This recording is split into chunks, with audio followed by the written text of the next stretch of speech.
आज कटक जिलापाल नूतन कार्यालय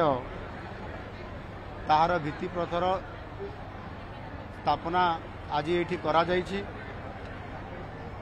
एही नूतन कार्यालय कटक महानगर निगम अंतर्गत बिडानासी मौजारे आज ताकू भित्तिप्रस्तर तार स्थापना करा जायछि। जो नूतन जिलापाल कार्यालय ये 5 महला विशिष्ट हब एवं एथिरे पाखापाखि 94.5 कोटी टंका अर्थर मध्य बजेट करा जायछि एवं कार्यक्रम आरंभ हेबा मात्रे प्राय 2.5 वर्ष ये गृह तार कंस्ट्रक्शन काम समाप्त होगा पाई समय अवधि मध्य रखा जायछि एवं एथिरे पाखापाखि 6 एकर जमी ये जिलापाल नूतन कार्यालय ये एरिया रे रखा जायछि जो थिरे कि जिलापाल कार्यालय सहित जो जिला स्तरीय एवं जिलापाल कार्यालय को लिंक करुवा अन्य कार्यालय गुड़िक उप जिलापाल कार्यालय एवं ता सहित तहसील कार्यालय उप निबंधक कार्यालय राजस्व कार्यालय एवं आरडीसी केन्द्रांचल राजस्व आयुक्तर कार्यालय मध्य ये कैंपस भितरे भी या परवर्ती पर्यायर ये जिलापाल कार्यालय सरला परे ये करा जिवो। यानु निश्चित भाव में कटक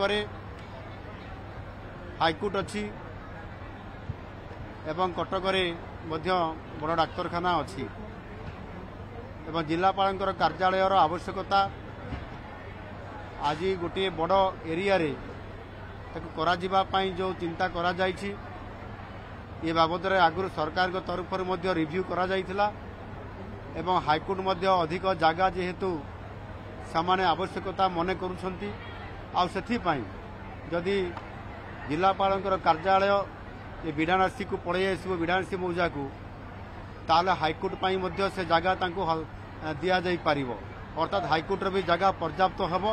एवं ता सहित मध्य आमर जो कलेक्ट्रेट एवं ता सहित आरडीसी कार्यालय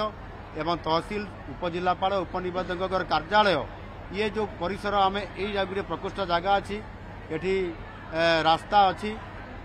एनु निश्चित भाव में यहाँ गोटे बहुत भल सरकार चिंता करिसेंती। आगामी दिन में कटक सहरर जो धीरे धीरे यार संप्रसारण करने जो बड़ी भाव में आपंकर सीडीए सहित जिलापाल कार्यालय समन्वय रक्षा कि भाव में यार आहुरी बड़ नवकलेवर कराजिबो ए शहर को से कथा मध्य सरकार विचाराधीन अच्छा। आगामी दिन में निश्चित भाव में यार गुरुत्व को माने गुरुत्व को प्राधान्य दे एवं जेभली भाव में एक ऐतिहासिक शहर कटक ये 1000 वर्षरु अधिक समय अवधिर ये शहर को स्वतंत्रता देवा गुरुत्व देवा प्राधान्य देवा और से आधार रे आज ताहार कार्यक्रम ये गोटे भित्तिभूमि आरंभ होईछि। आगामी दिन में यह संपूर्ण करा जिवो एवं शासन क्षेत्र में प्रशासन क्षेत्र में यह संपूर्ण भाव में संप्रसारण करिवार जो चिंता करा जायछि ताकू साकार करा जिवो। धन्यवाद।